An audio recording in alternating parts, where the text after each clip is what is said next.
Hello everyone, मैं हूं Muskan Gupta and welcome to CUET PG अड्डा।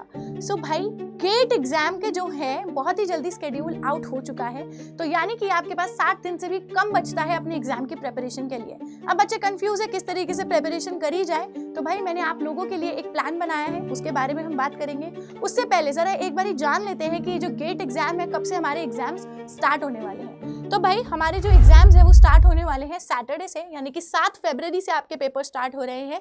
एंड आपकी 2 शिफ्ट्स रहने वाली हैं, सुबह 9:30 से 12:30, दूसरी रहेगी 2:30 से 5:30 तक की। आपके एग्जाम्स चलने वाले हैं 15 फरवरी तक, यानी 7, 8, 14 और 15, ये 4 दिन आपके पेपर हैं। 2-2 शिफ्ट में पेपर रहेंगे। आपका जो साइकोलॉजी का पेपर है वो रहने वाला है 7 फरवरी को 2:30 से 5:30 की शिफ्ट में, ठीक है। तो यानी कि बहुत कम टाइम आप लोगों के पास बचता है जिसमें आपको प्रिपेयर करना है। अब एक बारी बात कर लेते हैं हम लोग एग्जाम पैटर्न की। जब हम एग्जाम पैटर्न की बात करते हैं तो इसके अंदर आपका जो पेपर है वो कंप्यूटर बेस्ड टेस्ट रहने वाला है।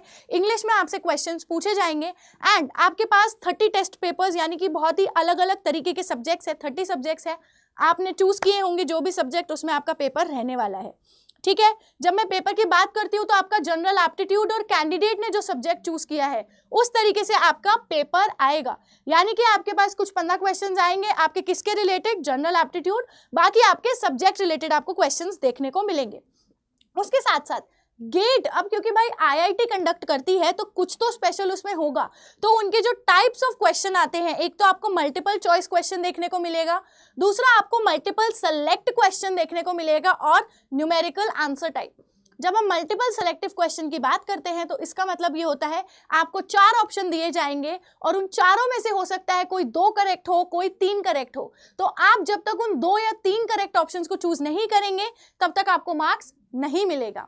और इस एग्जाम में आपको नेगेटिव मार्किंग भी देखने को मिलती है, राइट। अब उसके बारे में हम थोड़ी सी बात कर लेते हैं। यहाँ पे आपकी नेगेटिव मार्किंग जो है थोड़ी सी अलग तरीके से चलती है, उसे समझते हैं। अगर आपके पास एमसीक्यू 1 मार्क का आया है तो आपके 1/3 मार्क जो है डिडक्ट होगा।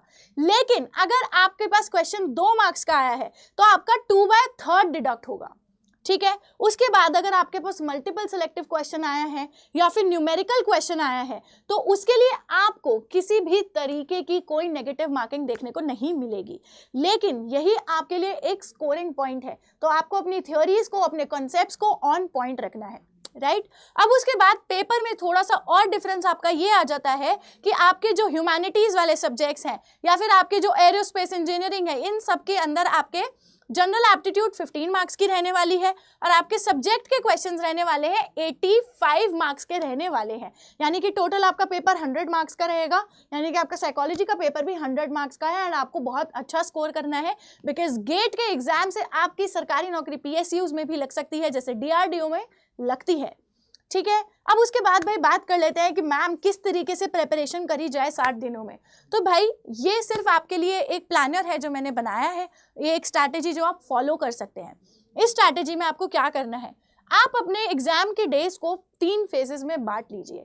फेज 1 जो आपका रहेगा शुरू का 1 महीना, जिसमें आपको क्या करना है, अभी तक अब आपने जितना पढ़ लिया है वो सारी कोर थ्योरीज को आप दोबारा से रिवाइज करेंगे, ठीक है। साथ साथ में आप पीवाईक्यू एनालिसिस करेंगे, क्योंकि अगर आप किसी भी पेपर को समझना चाहते हैं तो आपको क्या करना चाहिए, उसके प्रीवियस ईयर्स पे आपको ज़्यादा ध्यान देने की ज़रूरत है।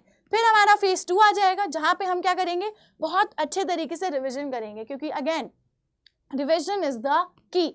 रिवीजन हम जब करेंगे उस टाइम पे हमारे कुछ 31 से 45 दिन हमें रिवीजन करनी है। यानी कि इसमें आप क्या करेंगे, फुल लेंथ टेस्ट देना स्टार्ट करेंगे, ठीक है। पहले जहां आप 10-15 दिन के क्वेश्चंस कर रहे थे, अब यहाँ पे आपके फुल लेंथ टेस्ट होने चाहिए। आपको अपने आप को एक एग्जाम के एनवायरनमेंट में ढालना है। भाई मैं कहती हूँ इस चीज़ की एडवांटेज उठाइए। आपको पता है कि आपका एग्जाम अब 2:30 से 5:30 है, तो उस टाइम पे आपको क्या करना है, आपको अपने दिमाग को उसी टाइम पे एक्टिव रखना है, ठीक है। उस टाइम पे ज़्यादा से ज़्यादा पढ़ाई कीजिए, उस टाइम पे मॉक टेस्ट लगाइए कि आपका ब्रेन ट्रेन हो। वरना क्या है भाई, हम भारतीय लोगों को तो आदत है दोपहर की नींद लेने की, तो उस नींद को अब भगा दीजिए क्योंकि टाइम आ चुका है पेपर का, है ना। फिर आता है हमारा फेज 3। फेज 3 हमारा फाइनल रहने वाला है, जिसमें हमें 15 दिन मिलेंगे, जिसके अंदर हम क्या करेंगे, जो भी हमारे वीक एरियाज हैं हम उस पर ध्यान देंगे, ठीक है। फाइनल एक रिवीजन करेंगे अच्छे तरीके से, जो भी आपने नोट्स बनाए हैं अपने बिल्कुल कीवर्ड्स वाले नोट्स, उन्हें आप पढ़ेंगे, ठीक है। इस प्लानर को आप लोग फॉलो कीजिए और आपकी प्रिपरेशन बहुत अच्छी हो जाएगी। अब लास्ट कुछ ऐसी मिस्टेक्स जो हर बच्चे को अवॉइड करनी है। क्या है? कोई भी नया टॉपिक अब आपको स्टार्ट नहीं करना है। आपने अब तक जितना पढ़ लिया है वो इनफ है। अब उस पे आप अपनी फाउंडेशन लगाइए, उसको और स्ट्रांग कीजिए और उसको डीप कीजिए। अगली चीज आपको क्या करनी है भाई, आपको मॉक टेस्ट जो है बिना एनालिसिस के नहीं लगाना है। ठीक है, आप मॉक टेस्ट लगाएंगे, 4 ऑप्शंस आपने देखे कि चारों में से एक गलत हो गया, छोड़ दिया, नहीं करनी है ये मिस्टेक। आपको क्या करना है, आपको चारों एमसीक्यूज जो ऑप्शंस में है उन सबको पढ़ना है, उन सबको अच्छे तरीके से देखना है और आपको रिवाइज करते रहना है। ठीक है, रैंडमली कोई भी टॉपिक उठाना नहीं है आपको। ठीक, आपको क्या करना है, एक बहुत ही सिस्टमैटिक तरीके से रिवीजन करना है। जिस यूनिट को कवर कर लिया उसके लिए एक दिन लगाइए, उस दिन उसे बैठ के रिवाइज कीजिए। जितना आप टॉपिक्स को रिलेट करके आगे अपनी कंटिन्यू करेंगे प्रिपरेशन को, उतना आपके लिए बेनिफिशियल होगा। ठीक है, उसके बाद आपको इस पे ध्यान नहीं देना है। कई बार क्या होता है बच्चों के साथ कि मॉक्स लगाते हैं, मार्क्स कम आ गए तो निराश होकर बैठ जाते हैं। नहीं करना है आपको ये। ठीक है, आपको अभी एक्यूरेसी पे ध्यान नहीं देना है, आपको अभी कॉन्सेप्चुअल क्लैरिटी की तरफ ज्यादा ध्यान देना है। यही टाइम है आपके लिए कि अब आप अपनी प्रिपरेशन स्टार्ट करें और जो भी आपकी ड्रीम आईआईटी है उसमें आप आके एडमिशन पा सके। तो चलिए मेरे बच्चों, ऑल द बेस्ट है आपको मेरी तरफ से। बाकी साइकोलॉजी की क्लासेस तो रोज होती हैं मंथन की, तो आप वहाँ पे आइए। डेली 6 से 7 हमारी क्लासेस होती है, चाहे आप सीयूईटी पीजी के लिए प्रिपेयर कर रहे हो या आप गेट साइकोलॉजी के लिए प्रिपेयर कर रहे हो। तो आप वहाँ आइए, डेली मेरे साथ एमसीक्यू सॉल्व कीजिए। Till the time, bye bye, take care.